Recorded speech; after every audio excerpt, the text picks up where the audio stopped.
श्री स्वामी समर्थ. मी doctor Snehal Ravindra Ghuge. ज्या प्रकारे मी video बनवला होता यूट्यूब चॅनलवरती, त्यानंतर ज्या प्रतिक्रिया आलेल्या आहेत चित्रा वाघ मॅडमच्या आणि कुचे साहेबांसाठी मी वेगळा व्हिडिओ बनवलेला आहे आणि चित्रा वाघ मॅडमसाठी मी हा व्हिडिओ बनवलेला आहे. मी 30 तारखेला 4 वाजता मी पुढारी न्यूज चॅनलला माझ्या प्रतिक्रिया दिलेल्या होत्या, पण त्या न्यूज चॅनलवरती अजून आलेल्या नसल्यामुळे मला हा व्हिडिओ बनवावा लागत आहे. माझा व्हिडिओ लेट आला याचा अर्थ असा नाही आहे की मी खोटी आहे. माझ्याकडे प्रत्येक गोष्टीचे पुरावे आहेत, म्हणूनच मी हा व्हिडिओ बनवलेला आहे. सगळ्यात महत्त्वाचं, मॅडमची मी प्रतिक्रिया ऐकली. त्यानंतर मला खूप वाईट वाटलं ज्या प्रकारे त्यांनी माझ्यासाठी भाषा वापरली. मी तुमच्या मुलीसारखी आहे मॅडम. तर बाई म्हणणे तुम्हाला कितपत योग्य वाटते हे तुम्ही बघा. कारण मला तर तुम्ही जे बोललात ते आवडलेलं नाही आहे, पण मी तुमच्या मुलीसारखी आहे. मी तुम्हाला आईसारखं मानते. त्याच्यामुळे जेव्हा आपली आई आपल्यावर रागवते त्यावेळेस आपण ते सोडून देतो. त्या प्रकारेच मी पण त्याचा राग मनामध्ये धरलेला नाही आहे, पण त्या गोष्टीचं वाईट मला नक्कीच वाटलेलं आहे, हे मी बोलून दाखवत आहे. कारण गेल्या 3.5 वर्षापासून माझ्यासोबत जे फिजिकल मेंटल टॉर्चर चालू आहे, सासरकडच्यांकडून ज्या धमक्या येत आहे त्या तर होत्याच. फक्त बाकी हे राहिलं होतं की आता नेत्यांकडून पण मला धमक्या यायला लागल्या आहेत. ते पण नॅशनल टेलिव्हिजनवरती मला धमक्या देत आहेत. मी तुम्ही बोललेलं सगळं ऐकलं की या डेटपासून नंतर तुम्ही माझ्या कोणत्याही कॉन्टॅक्टमध्ये नव्हतात. मी कधीही बोलले नाही की मी तुम्हाला समोर भेटले म्हणून. मी कधीही बोलले नाही की माझा तुमच्याशी डिरेक्ट कॉन्टॅक्ट झाला म्हणून. हे जे तुम्हाला कोणी सांगत आहे किंवा तुमच्या समोर हे जे बोलत आहेत न्यूजवाले, यांच्यावरती विश्वास ठेवू नका. माझा व्हिडिओ तुम्ही नक्की पहा. त्याच्यामध्ये मी कुठेही असं बोलले नाही की मी तुम्हाला समोर भेटले आणि नंतर तुम्ही मला सल्ला दिला. जो मला तुमचा मेसेज आला तो आला मला हर्षदा फरांदे मॅडमकडून. आणि तुम्हाला जर माझा काही गैरसमज वाटत असेल तर तुम्ही हर्षदा फरांदे मॅडमचे आणि माझ्यामध्ये झालेले पूर्ण कॉल रेकॉर्ड्स बाहेर काढावे. मी त्यांना कितीतरी वेळेस फोन केला. तुम्ही जे म्हणलात की ह्या डेटपासून माझा त्यांचा काही कॉन्टॅक्ट नाही, त्यानंतर पण हर्षदा फरांदे मॅडमला वेळोवेळी मी कॉल करण्याचा प्रयत्न केला, मी मेसेज केला, त्याचे स्क्रीनशॉट पण माझ्याकडे आहेत. आणि मला असं वाटतं की मॅडम, तुम्ही हर्षदा फरांदे मॅडम थ्रू येण्यापेक्षा तुम्ही मला स्वतःहून वेळ द्यायला पाहिजे होता. कारण मला तुमच्याकडून न्यायाची अपेक्षा होती. ज्यावेळेस वैष्णवी हगुणाबाई ताईंचं प्रकरण झालं, त्यामध्ये ज्यावेळेस तुम्ही पुढाकार घेऊन या प्रकरणामध्ये इन्व्हॉल्वमेंट दाखवली पॉझिटिव्हपणाने, त्यावेळेस मला तुम्ही खूप आवडल्या होत्या. मी तुमची फॅन झाली होते. मला वाटलं की कुठेतरी माझ्या ह्या प्रकरणामध्ये तुम्ही मला न्याय मिळवून द्याल, म्हणून मी तुमच्यापर्यंत पोहोचण्याचा प्रयत्न करत होते. म्हणूनच मी हर्षदा फरांदे मॅडमकडून तुमच्याशी कॉन्टॅक्ट करण्याचा प्रयत्न केला. राहिला प्रश्न घटस्फोटाच्या सल्ल्याचा, तर मॅडम फक्त तुम्ही नाही दिलेला मला सल्ला. माझ्या कमेंट्स जर खाली वाचल्या तर हजारो लोकांनी मला घटस्फोटाचा सल्ला दिलाय. त्यामुळे त्या गोष्टीचं तुम्ही वाईट वाटून घेऊ नका. जर घटस्फोट घ्यायचा असता तर मी न्यायालयाकडे गेले असते, तिथं मला घटस्फोट भेटला असता. राहिला प्रश्न पोलीस केस करण्याचा, 498 आणि डोमेस्टिक व्हायलन्सची केस केल्यानंतर माझं नांदं टिकलं असतं का? नसतं टिकलं. म्हणूनच मी फक्त साध्या पोलीस प्रोटेक्शनची मागणी करत होते. आणि मला तुमच्याकडून एवढाच न्याय पाहिजे होता की तुम्ही त्या व्यक्तीला समोर आणावे आणि माझ्या सासू सासऱ्यांना समोर आणावे की नेमकं हे काय आहे प्रकरण, हे तुम्ही जाणून घ्यायला पाहिजे होतं. आज तुम्ही माझ्याकडे येण्याचा प्रयत्न करताय, तुम्ही नक्की या. ही आपली आई आणि मुलीची भेट आहे. मी तुम्हाला कधीच अडवणार नाही. तुम्ही या, माझ्याकडं जे पुरावे आहेत ते बघा आणि त्यानुसार माझ्यावरती न्याय करा. मला भेटायला या. कारण ह्याच भेटीसाठी मी खूप दिवसांपासून तरसली होते. ह्या भेटीसाठीच तर मी हे सगळे प्रयत्न केले होते. जेव्हा मी असं बोलले त्यानंतर तुम्ही मला भेटायला येतात. याच आधी जर तुम्ही या प्रकरणाकडे लक्ष दिले असते आणि थोडा जरी तुमचा वेळ काढला असता तर कुठेतरी माझा या प्रकरणाला कुठेतरी पूर्णविराम लागला असता आणि तुमच्याकडून मला न्याय भेटला होता. फक्त न्यायाचीच अपेक्षा करून मी ह्या प्रकरणामध्ये तुमच्याकडे आली होते. याच्यामध्ये तुम्हाला हात जोडून विनंती आहे की तुम्ही या प्रकरणामध्ये राजकारण वगैरे आणू नका. आणि मी कोणत्याही राजकीय पक्षाची नाही आहे. गेल्या 10 पिढ्यांमध्ये माझ्या पूर्ण खानदानामध्ये कुणीही ग्रामपंचायत निवडणूकसुद्धा लढलेलं नाही आहे. मी एक साध्या सामान्य कुटुंबामधली मुलगी आहे. तुम्ही मुळापर्यंत जा, माझा शोध काढा. मी एक प्राध्यापक वडिलांची मुलगी आहे. आम्ही साधे आहोत. आम्हाला राजकारण, यूट्यूबर नाही आहे मी, किंवा मी कोणी राजकारणी नाही, किंवा मी कोणत्या विरोधी पक्षाची नाही आहे की मी तुमच्यावर अशी ब्लेम करेन. मी फक्त तुमच्याकडून न्यायाची अपेक्षा करते आणि आजही तुमच्याकडून न्यायाची अपेक्षा करते. पण तुम्ही ज्या प्रकारे मला वाक्य बोलला किंवा ज्या प्रकारे माझ्यासोबत भाषा वापरली ती मला बिलकुल आवडलेली नाही आहे. पण तरीही माझ्या आईला जसं मी विसरून जाते काही बोलल्यानंतर, तरीही मी त्या गोष्टी सगळ्या विसरायला तयार आहे. आणि मी कधीही असं वाटू देणार नाही की तुम्ही मला अशा प्रकारे बोललात आणि त्यानंतर मी त्या लेवलला जाऊन मी तुमच्याशी एका आईसारख्या लेडीजशी जाऊन मी त्या प्रकारे भाषा वापरणार नाही, कारण ते माझे संस्कार नाही आहेत.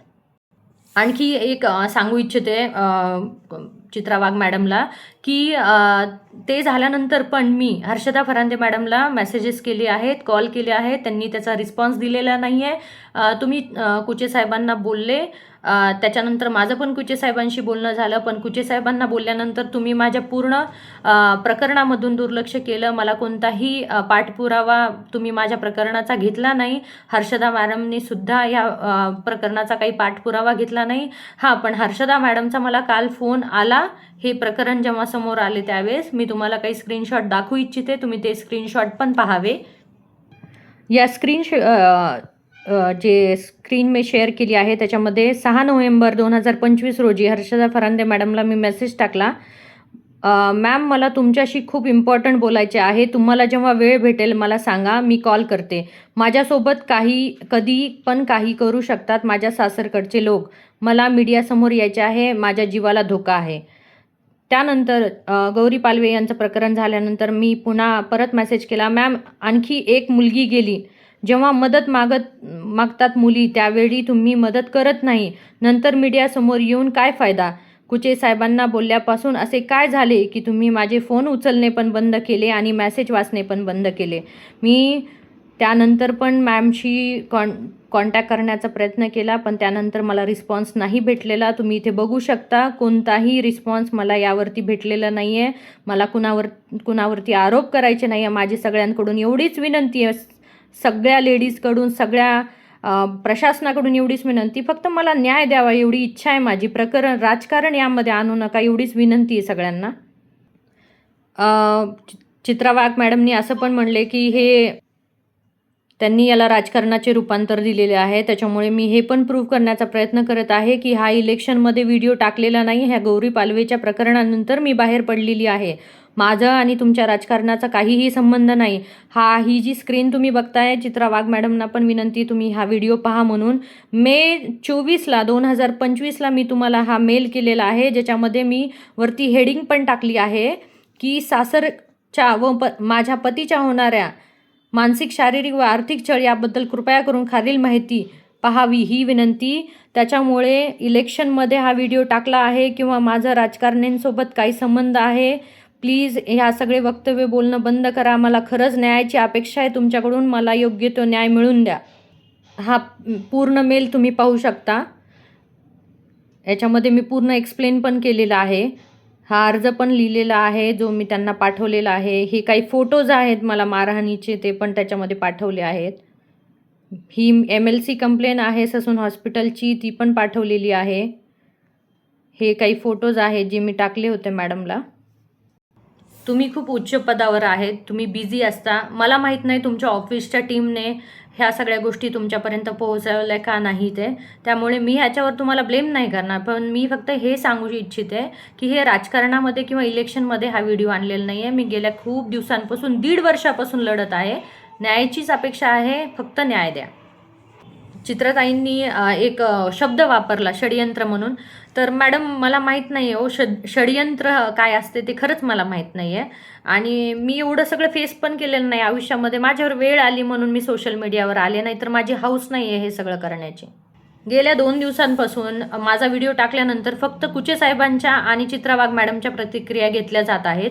मी उत्तर दिले मीडियासमोर, तरी पण ते उत्तर आत्तापर्यंत जनतेच्या समोर का आणले जात नाही? मला खोटं ठरवण्याचा प्रयत्न होत आहे. हा इलेक्शनमुळे होत असेल तर ते चुकीचे आहे. मी खोटी नाही आहे, माझ्याकडे सर्व पुरावे आहेत. मी मीडियापर्यंत लवकर पोहोचू शकत नाही. मी तुमच्यासारखी पॉप्युलर कोणी नेता नाही. मी एक साधी सिंपल मुलगी आहे जिच्यावर अन्याय झाला आहे आणि तिला अन्यायावरती न्याय पाहिजे. तुमच्या आजूबाजूला मीडिया फिरते, तुम्ही लवकर उत्तरं देऊ शकतात.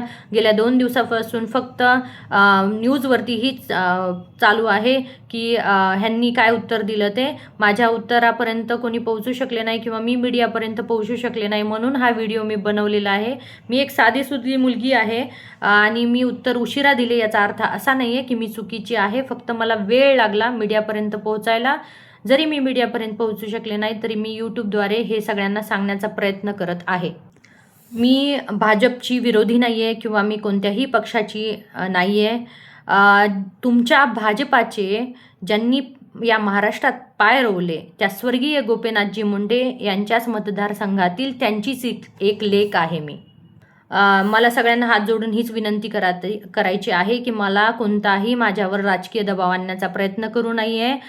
कारण की मी 4थीपासून छत्रपती शिवाजी महाराजांचा इतिहास वाचलेली मुलगी आहे. त्याच्यामुळं मला अशा धमक्या नॅशनल टेलिव्हिजनवरती देऊ नये आणि ही अपेक्षा मी तुमच्याकडून कधीच केली नव्हती. सोडणार नाही याचा अर्थ मला समजला नाही. काय केलं जाईल माझ्यासोबत? माझा खून केला जाईल, माझ्या कुटुंबियांना व मला गुंडांकरून मारहाण केली जाईल किंवा का माझा ॲक्सिडेंट घडून आणला जाईल? नेमकं माझ्यासोबत होणार काय आहे याची माहिती मला भेटली असती तर थोडं बरं झालं असतं. न्याय मागायला गेलेल्या मुलीला मा जिजाऊंनी असे कधीच धमकावले नसते. चित्राताई बोलल्या होत्या की मी त्यांच्या मुळापर्यंत जाणार आहे, तर नक्की जा त्यांच्या मुळापर्यंत पण जा, माझ्या मुळापर्यंत पण जा आणि माझ्यावर झालेल्या अन्यायाच्या पण मुळापर्यंत जा व माझी नणंद सरपंच योगिता संजय सानप यांनी केलेल्या सरपंच पदाचा वापर करून माझ्यावर केलेल्या अन्यायाच्या पण मुळापर्यंत जाऊन त्यांच्यावर योग्य ती ॲक्शन घ्या. इथून पुढे सरपंच पदाचा वापर करून कोणी कोणावर असा पदाचा वापर करून अन्याय केलं नाही पाहिजे याची तुम्ही दखल घ्या. एवढीच माझी विनंती आहे ताई तुम्हाला. माझी चित्राताई वाघ यांना एवढीच विनंती आहे शेवटची की माझे जे नणंद आहे योगिता संजय सानप सरपंच यांचे जे हस्बंड आहेत, व्हिडिओ आल्यानंतर त्यांनी 2 दिवसातच अर्ज दिलेला आहे पोलीस स्टेशनला की माझा फोन हरवलेला आहे. हाच तो फोन आहे ज्याच्यामध्ये सगळे डिटेल्स तुम्हाला भेटून जातील. माझी त्यांना एवढीच विनंती आहे की काही 4-5 लोकांचे मी नावं देते, त्यांचे पूर्ण कॉल रेकॉर्ड्स काढले जावेत. त्याच्यामध्ये आहे संजय शिवाजी सानप जे माझे सरपंच नणंद यांचे पती आहेत, जे पूर्ण कारभार माझी नणंद सरपंच स्वतः असताना कारभार हे फक्त संजय सानप हे बघतात. फक्त नावाला सरपंच माझी नणंद आहे. महादेव कागणे, शिवाजी सानप हे त्यांचे माझ्या नंदेचे सासरे आहेत. श्रीराम महादेव घुगे माझे दीर, महादेव नारायण घुगे माझे सासरे, प्रकाश चौधर हा माझ्या पतींचा मामा आणि रवींद्र महादेव घुगे हे माझे पती. या सगळ्यांचे कॉल डिटेल्स काढावे व माझ्या सगळ्या गोष्टी तुमच्या समोर येतील. फक्त या कॉल रेकॉर्ड्समध्ये राजकीय हस्तक्षेप होऊ नये किंवा पुरावे नष्ट करण्याचा प्रयत्न होऊ नये एवढीच विनंती आहे. मी काही तुमच्यावर आरोप करत नाही आहे, तुमच्याकडून न्यायाची अपेक्षा करते. तुम्ही कधी पण मला भेटायला या मॅडम, मी तुम्हाला सगळ्या गोष्टी तुमच्या समोर आणील आणि फक्त सगळ्या गोष्टी बघितल्यानंतर मला न्याय द्या एवढीच तुमच्याकडे विनंती आहे. तुम्ही मला जे बोललात ते एक आई मुलीला बोलली या प्रकारे मी घेतलं आहे आणि त्याचा राग माझ्या मनामध्ये बिलकुल नाही आहे. पण असे शब्द खरंच वापरू नका. मुलींना तुमची खूप गरज आहे. समोर या आणि मुलींना साथ द्या आणि माझ्या प्रकरणामध्ये मला न्याय द्या एवढीच विनंती आहे.